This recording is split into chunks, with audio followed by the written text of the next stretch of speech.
The crowd roared with cruel laughter as David Carter stood on the stage, his company's logo flickering on a massive screen behind him like a dying flame. His voice cracked as he said, "They betrayed me, the ones I trusted most." Cameras flashed, capturing his humiliation, while whispers of failure slithered through the auditorium.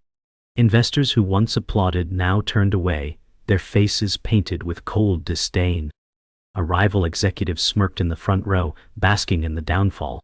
David clenched his fists, his heart pounding, torn between rage and despair. Every moment felt endless, a dagger twisting deeper into his pride. He thought, how did it all crumble so fast? The stage lights burned hot on his skin, exposing his vulnerability. Alone, stripped of respect, David's world shattered in a single brutal public moment. As the spotlight dimmed, David staggered off stage, his mind replaying the jeers that had pierced him moments ago. He whispered to himself, "They wanted blood, and they got it." In the corridor, echoes of laughter chased him like cruel phantoms. His loyal friend Emma Roberts rushed forward, her voice trembling, "David, don't let them break you." He tried to mask his despair, but his silence was heavier than words. Each step felt like dragging chains, his dreams collapsing around him. The hallway's harsh fluorescent lights cast sickly shadows on his face. He thought of the years of sacrifice, of nights building his dream from his bedroom. Now, those dreams were ashes. His chest tightened with the weight of betrayal. He clenched his jaw and muttered, "This isn't the end, not yet." David sat on a metal bench in the green room, shoulders hunched, staring at the floor. His mind screamed with doubt. "Am I just a failure in disguise?" he whispered. Emma sat beside him, gently placing a hand on his arm, saying softly, "You've survived worse, David. You can rise again." He wanted to believe her, but the humiliation replayed in his mind like a cruel film. Reporters outside the door shouted questions, their muffled voices clawing at him. His throat tightened with shame, yet Emma's steady gaze anchored him. He thought of his father's words long ago, "Strength isn't never falling, it's rising after the fall." David clenched his jaw, fire flickering faintly in his eyes. Though broken, something inside whispered, "Stand back up." The green room door burst open as a young journalist shoved in, microphone in hand, flashing lights following. "Mr. Carter, how does it feel to lose everything?" the man demanded, relentless. David's face hardened, though his voice was low. "I didn't lose everything. They only took what they could see." Emma stood quickly, blocking the journalist's advance, her anger sharp. "Enough. He owes you nothing," she said fiercely. The man sneered, clicking his recorder off, muttering about wasted time before storming out. David exhaled shakily, rage simmering beneath his exhaustion. Emma whispered, "They'll keep circling like vultures." He nodded slowly, his expression sharpening. "Then let them watch. I'll rise, and they'll regret every word." Later that night, David walked alone through empty city streets, neon lights flickering above puddles from earlier rain. His thoughts echoed louder than the silence. He said softly, "They think I'm finished, but they don't know me." Memories of his bedroom office surfaced, the late nights, the fragile beginnings, the raw hunger that had once fueled him. Though the betrayal stung, a deeper fire stirred. He clenched his fists inside his pockets, eyes locked forward. Passing a shuttered storefront, he caught his reflection in the glass. A man beaten, but not destroyed. His lips curled into the faintest of smiles. "This is where I start again," he whispered. The night seemed to listen, the city holding its breath for what was to come. David sat at his old desk in the cramped bedroom where it all began, staring at the glow of his battered laptop. He whispered, "This is where I fight back." The peeling wallpaper, the stacks of unpaid bills, and the faint hum of the city outside reminded him of the nights he once built dreams from nothing. Emma entered quietly, her eyes scanning the room, and said, "It's still here, the place that made you." He gave a faint smile, though his chest tightened with doubt. His heart wrestled between despair and determination, but the memory of those long nights gave him strength. He remembered being the underdog, no one believing in him, yet daring to dream anyway. His fists tightened on the desk. "If I built it once, I can build it again," he muttered, his voice carrying more fire this time. Later that night, Emma placed steaming mugs of coffee on the desk and sat across from him. She said gently, "You've always been more than your failures." David smirked, weary but grateful. The air smelled of instant coffee and paper dust. He leaned back in the creaky chair, recalling the first night he coded a prototype here, the quiet thrill of creation pulsing through his veins. "I felt alive then," he admitted, eyes distant. Emma leaned forward, her voice sharper. "Then chase that feeling again. Let it be your anchor." His pulse quickened. In her words, he heard a challenge, not pity. For a moment, the weight of humiliation lifted. In its place grew a fragile flame, flickering against the darkness of defeat. The next morning, sunlight spilled through the blinds, casting sharp lines across David's face as he typed furiously. His fingers struck the keys with desperation and fire. Emma peeked in, smiling faintly at the sound. He muttered, "Every failure is fuel." The room vibrated with his energy, papers scattered, wires tangled. The screen displayed spreadsheets and sketches of new ideas. He paused briefly, his eyes tracing old photos pinned on the wall, his younger self working late nights, eyes alight with determination. "That kid never quit," he whispered to himself, the words more vow than memory. Sweat trickled down his temple, yet his eyes glowed brighter. He wasn't a fallen star. He was a spark reigniting, daring the world to notice again. That evening, David's mother, Margaret Carter, visited, her voice lined with concern. "David, why not let this go? You've punished yourself enough," she said softly, eyes tired yet caring. David's jaw tightened as he replied, "I can't walk away. This is who I am." Margaret sighed, setting a hand on his shoulder. "You've always been stubborn, but I just don't want to see you hurt again." The silence stretched heavy, broken only by the faint city sounds outside. Emma stepped in quietly, adding, "He's not giving up.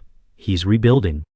Margaret studied David's face, seeing both the boy she raised and the man fighting his demons. Her eyes softened, though doubt lingered. "Then prove me wrong, son," she whispered, almost pleading. Hours later, David sat alone again, the room dark except for his laptop's pale glow. His reflection stared back from the screen, gaunt but unbroken. He whispered, "I am not done." Outside, the muffled hum of traffic reminded him that the world kept moving, indifferent to his pain. Yet he felt a surge within, a vow crystallizing. He scribbled ideas on a notepad, his handwriting messy but alive with urgency. "They will remember my name," he muttered. A quiet storm brewed in his chest, not of despair, but defiance. He pressed save on his new project file, the word rebirth flashing on the screen. At that moment, the silence no longer felt empty. It felt like promise. His journey was starting again. David Carter leaned over his cluttered desk, his laptop buzzing with rejection emails. His voice trembled. "Another no. They don't even read past the first line." Emma Roberts sat across from him, frustration painted on her face. "They're blind, David. They can't see what you're building." He rubbed his forehead, exhaustion weighing heavy. Outside, rain tapped against the window, a slow rhythm of despair. David muttered, "Maybe they're right. Maybe I'm chasing ghosts." Emma slammed her palm on the table, startling him. "No, you're chasing truth, and truth scares them." Her words hit him hard, igniting a flicker of defiance. He glanced back at the laptop, the rejections glaring like wounds. Yet he whispered, "I'll keep sending. They'll hear me one way or another." Days later, David sat in a sleek corporate lobby, suit jacket slightly wrinkled, waiting for a meeting with a potential investor. The receptionist glanced at him with disinterest. He whispered, "I don't belong here." Across the room, a group of sharply dressed executives laughed, their voices echoing like mockery. When finally called in, the investor scanned his pitch deck for barely a minute, before closing it. "It's too risky," he said flatly. David's stomach sank, but he forced a smile, replying, "Thank you for your time." Outside the glass tower, Emma caught up with him, eyes searching his. He exhaled, saying quietly, "Another door slammed." Yet even in defeat, his shoulders squared as though bracing for war. That evening, David stormed into Emma's apartment, voice raw with anger. "They won't even give me a chance." He paced the floor, fists clenched, eyes burning with frustration. Emma tried to calm him. "You can't let them define you." But his rage spilled over. "Do you know what it's like to feel invisible? To bleed for an idea no one respects?" His voice cracked, tears threatening but withheld. Emma rose and grabbed his shoulders, grounding him. "Yes, I do. And I believe in you, even when no one else does." Silence thickened, broken only by his ragged breaths. Slowly, his posture softened. He whispered, "If I stop now, everything dies with me." Emma nodded firmly. "Then don't stop. Fight harder." At a small cafe, David pitched his vision to two potential partners, his words passionate yet edged with desperation. "This will change the way people connect," he insisted, hands trembling slightly. One of them, a man in his 40s, smirked dismissively. "Sounds like a gamble to me." The other leaned back, arms folded, unimpressed. Their skepticism stung, but David pressed on, his voice rising. "You're looking at risk. I see revolution." Emma, sitting beside him, whispered encouragement under her breath. Yet as the men left, shaking their heads, David's chest hollowed with defeat. He muttered, "They only see the cracks, never the foundation." Emma squeezed his hand. "Then build higher until they can't ignore you." Later that night, David walked alone across a bridge, the city skyline glittering like distant promises. His mind replayed every rejection, every mocking smile. "They see a failure. I see a beginning," he whispered into the wind. He leaned against the railing, eyes on the rushing river below, the water reflecting neon lights. Fear gnawed at him, but a deeper resolve pressed harder. He recalled Emma's words, "Fight harder." His grip on the railing tightened as he muttered, "I won't drown in their doubt." The night air stung, but it carried a spark of clarity. He turned from the water, shoulders straighter, a man reborn in defiance. The city ahead no longer felt unreachable. It felt like a challenge. David Carter sat in a crowded co-working space, laptop glowing with lines of code, when an unexpected email popped into his inbox. His pulse quickened as he opened it, only to feel the air leave his chest. The sender, Lucas Grant, his former business partner. The subject, "I warned you." His hands shook as he read accusations of financial mismanagement, leaked with attachments to the press. He whispered, "No, not him." Emma Roberts rushed over, alarmed at his pale face. "David, what happened?" He stammered, "It's Lucas. He's the leak." The betrayal cut deeper than any investor's rejection. Emma's eyes blazed with anger. "After all you built together?" David slammed the laptop shut, trembling. "He wants me destroyed. He won't stop until I'm erased." That night, David confronted Lucas Grant in a high-rise bar, neon lights flickering across polished glass. Lucas, once his ally, now smiled like a wolf. "I carried you, David. Without me, you're nothing." David's fists tightened, rage pulsing through him. "You sold me out, Lucas. Why?" Lucas leaned back casually, sipping his drink. "Because survival means stepping over the weak." His words landed like venom. David's voice cracked. "We were supposed to fight together." Lucas's smirk deepened. "Grow up. Business is war, and you were just a pawn." Emma stood by, her face red with fury. David muttered, "You'll regret this." But inside, his heart fractured with the weight of betrayal. The following day, news broke across major outlets. Startup scandal. Carter under fire. David's photos splashed on screens, headlines painting him a fraud. He sank into his chair, whispering, "They believe him." Emma slammed the remote down, her anger uncontainable. "This is Lucas's poison." David buried his face in his hands, shame clawing at him. His phone buzzed with messages from former allies, each more cutting than the last. "They'll crucify me before I can defend myself," he muttered. Emma crouched in front of him, gripping his wrists. "Then fight back. Tell your truth before his lies bury you." David looked up, eyes hollow yet defiant. "If this is war, I'll fight like hell." Later, David met his mentor, Charles Reed, in a quiet library corner. The older man studied him with sharp eyes, voice steady. "So the wolf shows his teeth. What will you do?" David sighed. "He's poisoned my name. No one trusts me." Charles leaned forward, his voice cutting. "Then earn it back, not with words, but with proof." David shook his head, defeated. "Every door is closed." Charles's hand slammed the table, startling him. "You've built from nothing before. Do it again, cleaner, stronger. Lucas thrives on your despair. Deny him that victory." David inhaled bleakly, fire sparking again. "You're right," he whispered. "I'll build something he can't corrupt." Charles' expression softened, pride flickering in his eyes. That night, David stood on his apartment balcony, staring at the glowing skyline. Betrayal, humiliation, and loss weighed heavy, yet beneath it, a new vow formed. "You broke me once, Lucas. Never again," he said quietly to the night. Emma joined him, slipping her hand into his. "They'll remember the truth, David. You'll rise." He turned to her, gratitude softening his sharp features. "I won't let him write my story. I'll write my own." Below, the city pulsed with restless energy, as though daring him to step forward. He clenched Emma's hand tighter, eyes burning with resolve. The betrayal had scarred him, but it had also awakened a defiant fire. Tomorrow, the war would truly begin. David Carter stood at the edge of a crowded investor conference hall, his palms slick with sweat, laptop clutched tightly. Whispers rippled through the audience as he walked toward the stage, some skeptical, some curious.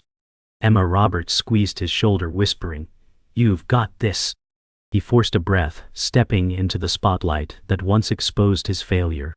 This time, his voice rang clear. "I was betrayed, humiliated, written off, but I am still here." The crowd hushed, leaning in. He unveiled his new product, his words bold, his fire undeniable. Every slide revealed resilience, every sentence fueled by defiance. For the first time, heads nodded, pens scribbled, whispers shifted. David thought, "This is the moment they see me again." As David presented, Lucas Grant leaned against the back wall, arms crossed, smirk curling at his lips. He muttered, still clinging to scraps. David's voice carried strong, yet his eyes flickered briefly toward Lucas. Emma caught the look and whispered, "Ignore him. Focus." David steadied himself, declaring, "This isn't about revenge. It's about building something that outlives the lies." The audience responded with murmurs of approval, intrigued by his conviction. Lucas's smirk faltered, but his glare sharpened, venomous. David's chest pounded, but his words cut deeper than Lucas's schemes ever could. He thought, "This is more than survival. This is my rebirth." Halfway through, an investor raised a hand, voice sharp. "Why should we trust you after your so-called scandal?" The room fell silent, all eyes on David. His pulse hammered, but he straightened. "Because the truth was twisted, but my work is undeniable," he replied, voice steady. He pulled up raw data, testimonials and prototypes, each proof more solid than the last. Murmurs rose again, this time with curiosity instead of judgment. Emma's eyes shone with pride as she whispered, "That's the David they need to see." He exhaled, energy flooding him as he declared, "You can doubt me, but you cannot deny results." The hall erupted in applause, shattering his fear into dust. As applause settled, Lucas pushed forward, his voice venomous. "This man lies. He stole my ideas." Gasps rippled across the hall. David froze for a heartbeat, but then stepped closer to the edge of the stage. You betrayed me, Lucas. You leaked falsehoods. You tried to bury me. His voice boomed, resonating with years of pain. Lucas's sneer faltered, his arrogance cracking under the spotlight. David's hands trembled slightly, but his words burned. This company was born in my bedroom, from my sacrifice, my nights, my failures. You cannot take that away. Silence fell heavy, every eye fixed on them. Lucas shifted uneasily, suddenly small in the glare of truth. The hall erupted with questions, but investors leaned forward with newfound respect. One elderly woman in the front row rose, her voice steady. "Young man, I believe in you. I'll back this." Gasps spread, followed by more nods. Emma's hand clutched her chest, eyes shimmering with tears. David blinked, stunned, then bowed his head. "Thank you, you won't regret it." Lucas stormed out, his fury swallowed by the cheers filling the room. For David the moment felt surreal, the scars of betrayal still raw, but the triumph undeniable. He whispered under his breath, "This is just the beginning." And in that instant, he knew he had transformed despair into fire, and fire into victory. David Carter walked into his small office, now buzzing with energy, where a handful of loyal employees worked tirelessly. Their eyes lit up as he entered, clapping spontaneously. He raised his hands, saying humbly, "We haven't won yet, but today we've proven we belong." Emma Roberts stood beside him, proud and radiant. The silent observer, a quiet programmer named Ethan Shaw, looked up from his laptop, shy smile spreading across his face. David's heart swelled seeing their faith. "This isn't just my fight anymore," he said firmly, "it's ours." The room echoed with cheers, the walls alive with hope. For the first time in months, David felt the crushing weight lift from his shoulders. He was no longer carrying the burden alone. Later, David met with investor Victoria Hale in her glass-walled office overlooking the skyline. She leaned back, sharp eyes studying him. "You've faced fire, yet you stand taller. Why should I bet on you now?" David exhaled, steady. "Because I don't just have an idea. I have proof, I have a team, and I have nothing left to lose but everything to build." Victoria's lips curved into a rare smile. Spoken like someone who's finally ready. Her pen tapped the contracts slowly, deliberate. Emma, seated beside David, whispered, "This is it." David nodded, heart pounding. He leaned forward, signing boldly. In that instant, the dream moved from fragile hope to solid reality. Back at the office, Ethan Shaw nervously approached David, holding a prototype on his tablet. "I've been working on something," he murmured. David smiled warmly. "Show me." Ethan's hands shook slightly as he revealed a streamlined version of their platform, smoother and faster than before. Emma leaned in, eyes widening. "Ethan, this is brilliant." For the first time, Ethan lifted his head, pride glowing in his eyes. David placed a hand on his shoulder, saying, "You're not just part of this, you're shaping it." The room fell silent, everyone realizing the moment's weight. For Ethan, once a silent observer, it was a step into the light. For David, it was proof his team carried the same fire. Later, David sat with his moral compass, his older sister Sarah Carter, in a quiet cafe. She sipped her tea, eyes steady. "I'm glad you're winning again, but remember, success without integrity is just another downfall." David nodded, her words cutting deeper than any headline. "Lucas burned me because I forgot to watch the people I trusted," he admitted. Sarah leaned closer. "Then learn. Build something that protects others, not just yourself." He smiled faintly, whispering, "You always were the one to remind me who I am." Sarah squeezed his hand gently. "And I'll keep reminding you." Her words gave him balance, grounding the fire with conscience. That night, David returned to his apartment balcony, the skyline glittering like a promise. Emma joined him, her voice soft. "Do you realize what you've done? You turned betrayal into power." He exhaled, the weight of months finally easing. "It's not just my victory, it's ours." She leaned against him, and for the first time, he allowed himself a smile without fear behind it. "Tomorrow it begins for real," he whispered. "A company built not from desperation, but from vision." Emma's hand found his, steady and sure. Below, the city pulsed with endless lights, like the world itself waiting. David's chest swelled with certainty. The storm had not broken him, it had forged him into something stronger. The launch day arrived. David Carter stood backstage, the hum of an eager crowd filling the auditorium. His heart pounded, but this time it wasn't fear. It was anticipation. Emma Roberts squeezed his hand, whispering, "You're ready." The lights dimmed, and his name echoed through the speakers. David stepped forward, every rejection, betrayal, and sleepless night behind him. He thought, "This is what I was meant for."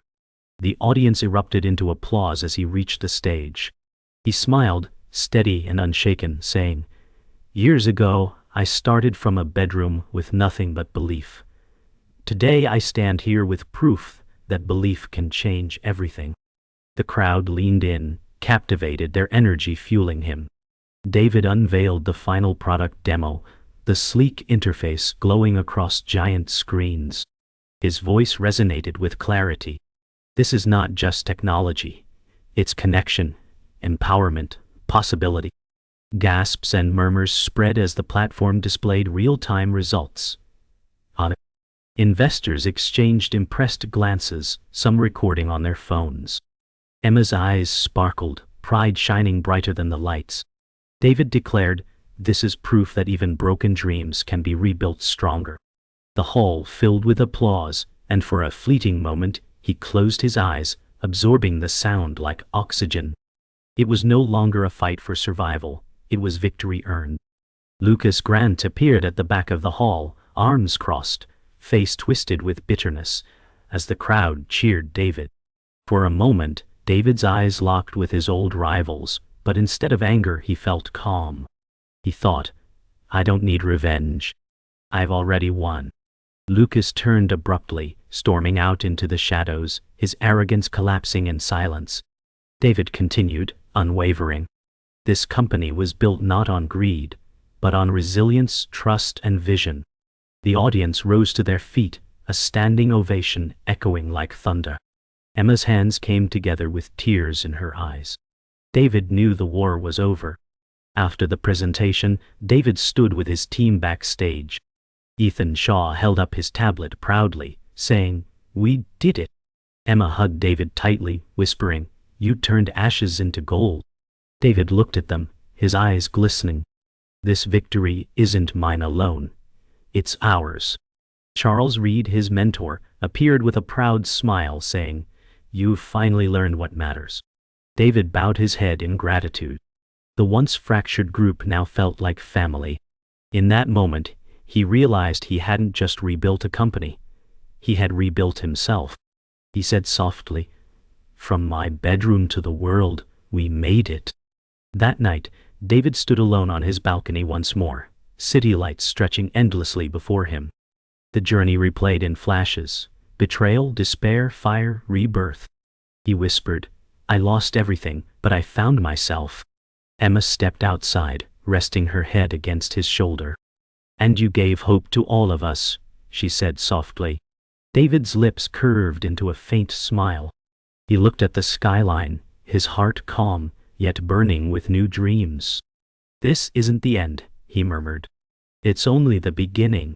The night wind carried his words like a vow. The city glowed brighter, as if answering back. David Carter was no longer just surviving, he was unstoppable.